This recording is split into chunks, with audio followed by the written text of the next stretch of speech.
Hello students, a very good day to all of you. I am Dr. Merily Roy from Indira Gandhi Government Arts and Commerce College, Vaishali Nagar. My college is affiliated to Hemchand Yadav University, Durg. So students, I have come up with another video of Shelley. So today we will be studying Shelley's well-known and well-celebrated poem Adonis. So students, let's get started with the video. So dear students, let's start today's video by having a short introduction of the poet P.B. Shelley. P.B. Shelley, as you all know, was one of the major poets of the Romantic era. He is regarded as one of the most finest lyrical and philosophical poets. He was born on 4th August 1792 in United Kingdom and died on 8th July 1822 in Italy at a tender age of 29. Shelley's lyrics are personal and impersonal. He was also a writer of elegies.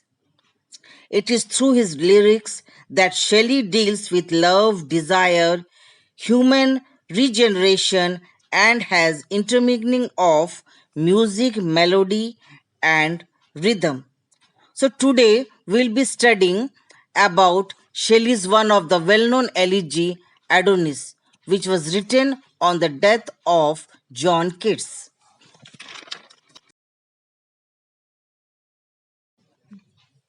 So let's start with introduction. Adonis, an elegy on the death of John Keats. It is a pastoral elegy written by P.B. Shelley in the honor and grief on demise of John Keats. It was written in the year 1821.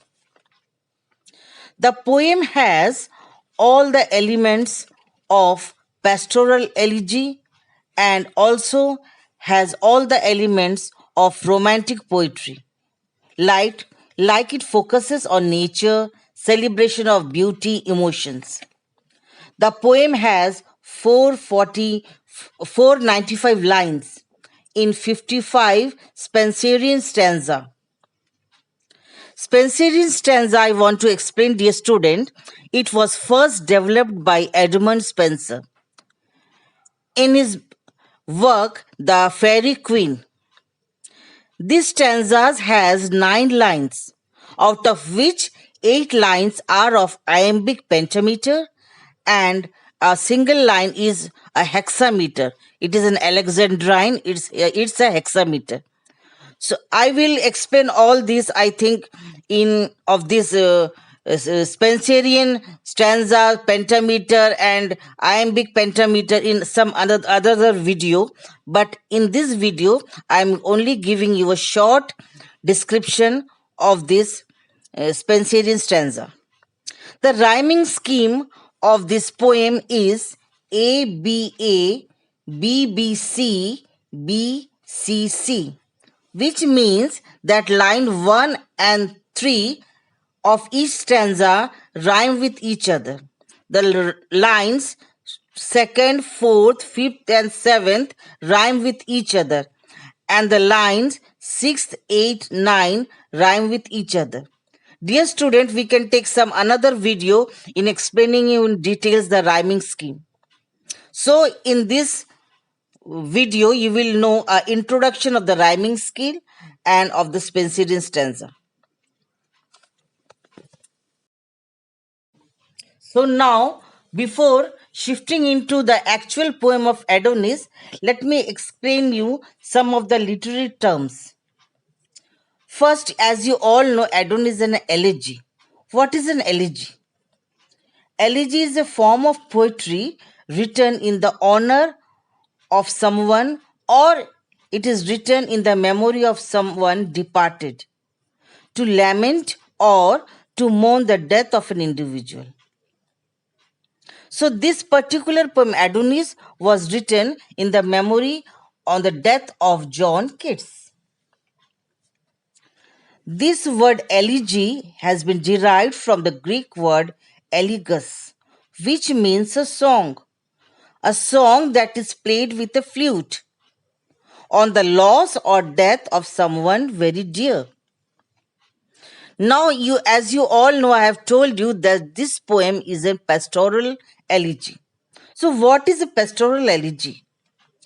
Pastoral elegy is a poetry of grief which uses nature's element, maybe shepherds, trees, flowers, and it also includes nature in grieving the dead one. It portrays the death and it also includes nature in the process of grieving or mourning the dead. So now I think you have a clear picture of what is elegy and pastoral elegy. So now let's start with the poem Adonis. So now let's know something about the background or the occasion of writing this poem. As you all know, Shelley and Keats belong to the Romantic era. Shelley well knew about Keats, about his talent. And when Keats died of tuberculosis, Shelley was at a shock because Keats died at the age of 25. But Shelley thought that Keats died at this age, at a tender age, because of the harsh criticism, because of the severe criticism that he got from the reviewers or from the critics on his book Endymion. And so he wanted to blame the critics and wanted to highlight Keats' work, his efficiency, and he wanted to remember Keats in form of this poem Adonis. While writing this poem, Shelley included some classical Greek elements to mourn the Keats' death, to give it a pastoral element.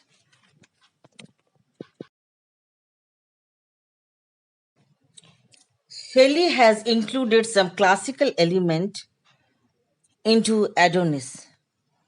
Actually, now I am going to explain you about the title Adonis. He refers to the Greek mythology of Adonis, the goddess of beauty and desire, who dies due to the attack of a wild boar. There is a backstory that Adonai was a charming youth who was loved by two goddesses, Aphrodite and Persephone.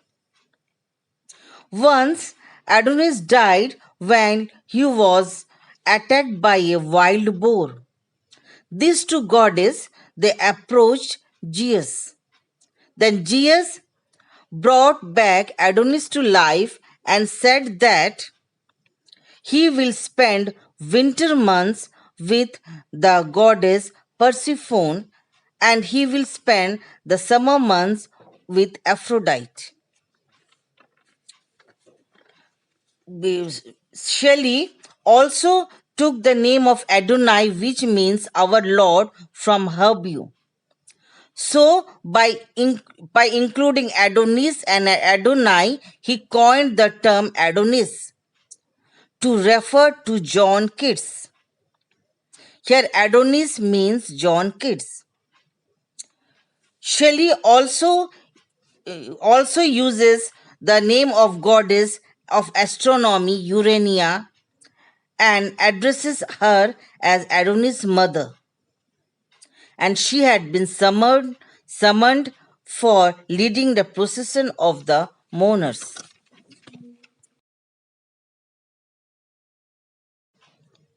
Now let's start the explanation of the poem Adonis. The poem starts by remembering the muse with the innovation towards muse or remembering the god. Then the poet that the speaker addresses that Adonis is dead. After this statement, he summons Urania as the mother of Adonis and calls her to come and arrive near the dead bed of her son. He also asks her to lead the procession of the mourners. At this point, we find that the speaker, that is the poet, also summons nature and different elements of nature, that is the wind, the oceans, the clouds, the flowers, to come and be a part of Adonis because he is no more. He also summons different gods. And he also summons some of the romantic poets such as Lord Byron, Thomas Moore, to come and be a part of the procession leading leading to leading by the procession which had been taken by Urania for the on the occasion of the death of her son Adonis. So Urania at this stage leads the procession of the mourners, where mythological characters weep for Odinus. Poets like Thomas Moore, Byron, and the nature elements also they join in, and this and so in this way, the poet, the speaker, condemns or the condemns the criticizers who was responsible for Adonis' death, and he remembers and honors Adonis, who was actually John Keats. In the next part of the poem, the speaker blames and condemns the reviewers. He criticizes the reviewers whose harsh criticism was responsible for Keats' death. He says that they were enemies, and these enemies will suffer, while Adonis' spirit will live in eternity. Because Adonis will be a source of inspiration for ages to come, because his work were so inspiring. He was such a budding poet that he will inspire the generation. Now, Shelley, the speaker, says that Keats has now escaped from the suffering. Actually, he has escaped from the criticism. He has escaped from the harsh suffering which he was enduring in this earth, as he is in the eternity. While in this eternity, he will be meeting other poets like Sidney, like Lucan, and who will greet him there. Keats will live forever in form of his work. So he says one should not mourn or grieve for Keats. Rather, he instructs the mourners to visit Rome, where Adonis was buried. Shelley also urges that Keats may be dead or maybe no more in this world, but he is in the eternity.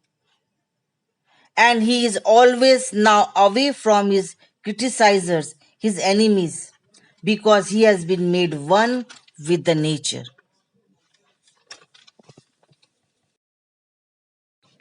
So, in the concluding part of the poem Adonis, the speaker thinks that this world is also not good for anyone, also for him. When this world could bring so much miseries, so much tortures, so much gloominess for a poet like Keats, who was a budding poet, who was such a talented poet, then why the speaker thinks of himself and all the others, contemporary poets, that why should they cling to life? Rather, they should now depart from the life, as now life has nothing to offer them. He ends the poem saying that Keats will always remain in eternity. He will always remain in heaven, where he will be greeted by other poets like Sidney and Lucan and others. And Keats will always shine like a glowing star in the heaven. So he concludes the poem with these two lines. The soul of Adonis, like a star, the soul of Adonis, like a star, beckons from the abode where the eternal are. So he ends the poem with the optimist tone that Keats may have died as a result of the harsh criticism of the reviewers, but his future is glorious because he will be a shining star, he will be a source of inspiration, and he will reside in heaven forever. And so he will be remembered forever.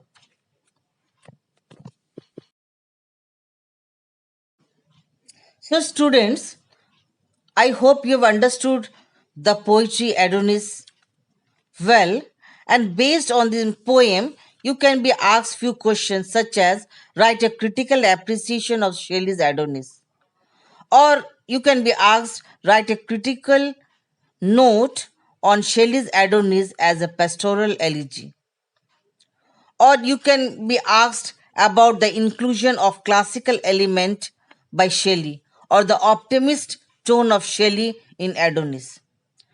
So I hope this poem, the explanation given in this video, will be helpful in answering all these questions.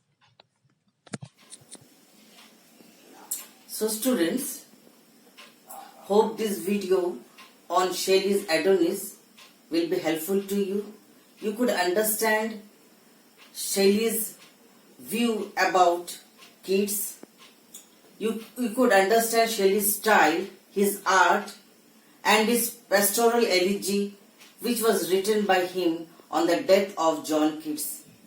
I hope students, this video would help you in preparing the poem Adonis. Thank you.